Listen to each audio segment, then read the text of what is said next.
kindness is often misunderstood in a world that glorifies dominance and noise.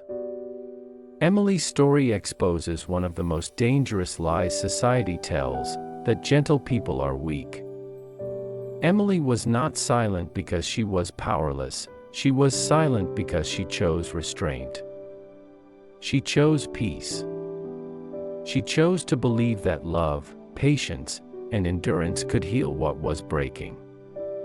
That choice did not erase her strength, it merely hid it from those who did not deserve to see it. True weakness is loud. It mocks, belittles, cheats, and humiliates others to feel important. Mark and Sarah mistook Emily's compassion for fear because they had never learned the difference between control and helplessness. Emily's kindness was a discipline forged through years of martial arts, where the greatest mastery lies not in striking, but in knowing when not to strike. She had learned that power unchecked becomes destruction, and so she kept hers contained, but kindness without boundaries invites abuse. Emily's mistake was not being kind, it was believing kindness alone would earn respect. The moment people realize you will not defend yourself, some will test how much they can take.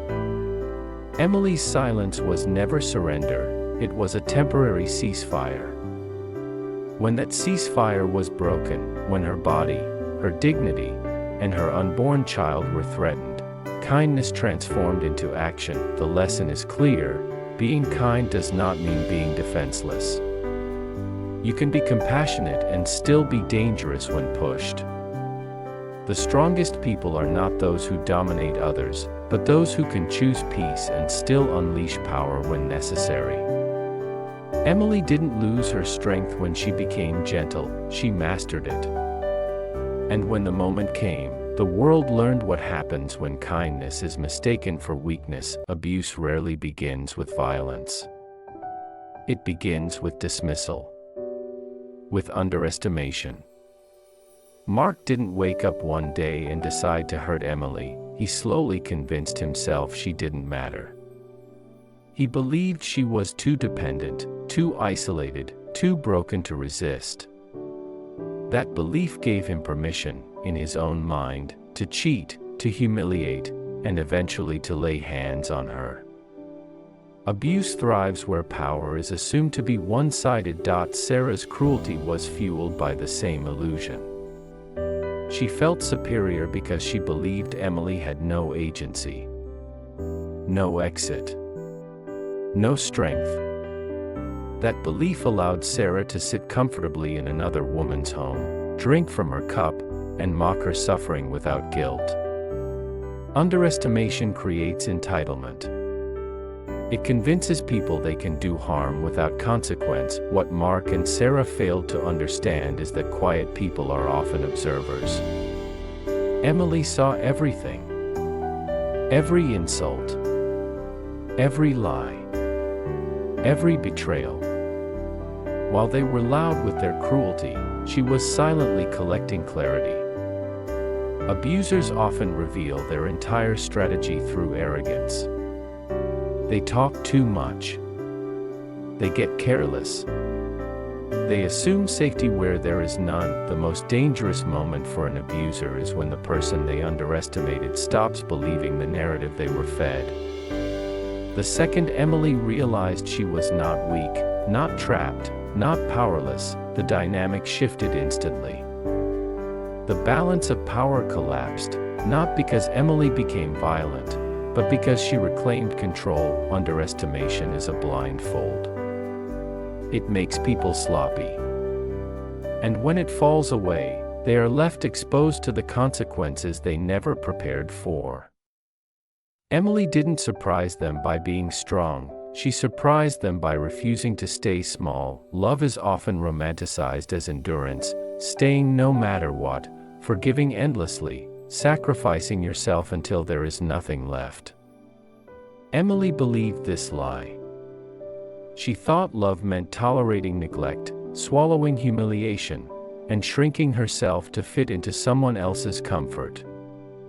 But love without respect is not devotion, it is erasure. Mark did not stop loving Emily suddenly.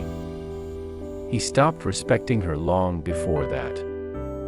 Respect is what makes love safe.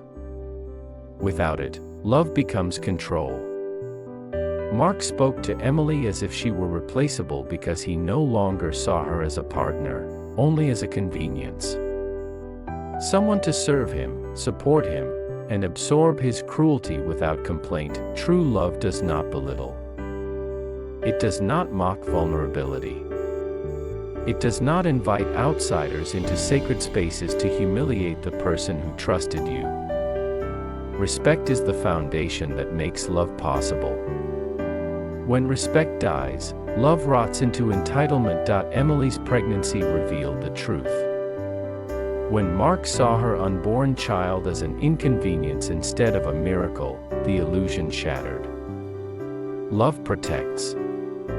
Love prioritizes. Love shows up when it's hard, not when it's easy. Mark's love collapsed the moment responsibility arrived. The most powerful realization Emily had was this: she was not failing at love, she was loving someone incapable of respecting her. And no amount of patience can fix that. Walking away was not giving up on love, it was choosing self-respect. Love that requires you to disappear is not love. Love that asks you to accept abuse is not love. Emily didn't lose love, she escaped a lie that was destroying her.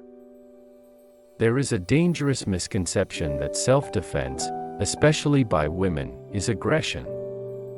Emily's story dismantles that myth completely. She did not attack out of rage or revenge, she responded to a threat. Mark crossed a line the moment he put his hands on her pregnant body. At that moment, defending herself was not only justified, it was necessary. Self-defense is about stopping harm, not inflicting it. Emily acted with precision, control, and restraint, hallmarks of someone trained to protect, not destroy. She did not continue once the threat was neutralized. She did not seek vengeance.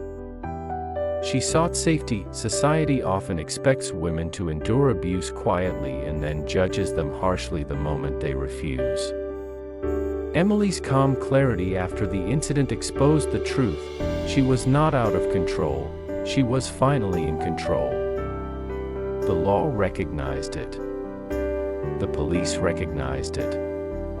Even Mark recognized it when fear replaced his arrogance. Violence is rooted in entitlement. Self-defense is rooted in survival. Mark acted from entitlement.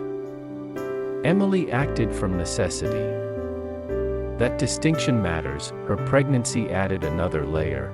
She wasn't just protecting herself, she was protecting a life that depended on her. Choosing not to fight back would have been negligence, not virtue. Emily's actions remind us that defending your body, your dignity, and your child is not something to apologize for. You do not owe softness to someone who is harming you. You owe yourself safety.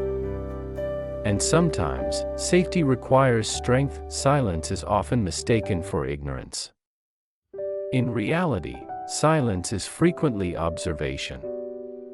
Emily heard every insult, noticed every late night, remembered every inconsistency.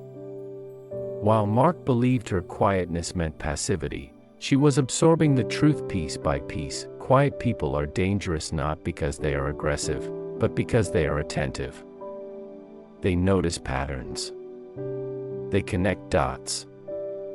They remember details others assume are forgotten. Emily gathered evidence while Mark grew careless, believing himself untouchable. There is power in listening. Power in restraint. Power in waiting until you understand the full picture. Emily didn't explode emotionally, she moved strategically. She prepared financially. She documented emotionally. She waited mentally until she was ready. When the moment came, she didn't argue, she acted. That is the difference between impulsive strength and controlled power. Quiet people rarely waste energy on noise. They save it for action. Emily's silence was not compliance. It was preparation. This is why underestimating quiet individuals is dangerous. They don't broadcast their intentions. They don't threaten. They don't posture. They simply move when the time is right, and by then, it's usually too late for those who misjudge them. The world is changed not only by loud voices, but by calm ones that move decisively when the moment demands it. Emily was never invisible. She was watching. Emily didn't gain power that day, she reclaimed it. Her strength was never gone, it was buried beneath fear, guilt, and the false belief that she had to be smaller to be loved. The most devastating damage Mark caused wasn't physical or emotional, it was convincing Emily to forget herself. True power is not dominance over others. It is sovereignty over yourself. The moment Emily remembered who she was, a warrior, a protector, a woman with discipline and boundaries, everything changed. She stopped asking for permission to exist fully. Remembering who you are is often painful.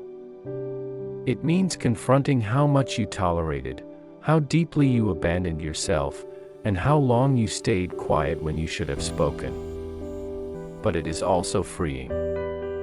Emily didn't dwell in regret, she transformed it into purpose. Her power didn't end with survival. She turned her experience into guidance for others. Teaching women to protect themselves wasn't about violence, it was about confidence, boundaries, and self-worth. She became the mentor she once needed. The greatest power Emily claimed was choice. She chose peace, but on her terms. She chose silence, but not submission. She chose strength, but not cruelty. Remembering who you are doesn't make you dangerous to good people. It makes you dangerous only to those who benefit from your silence, and that is the kind of power that changes lives, not just yours, but everyone watching you rise.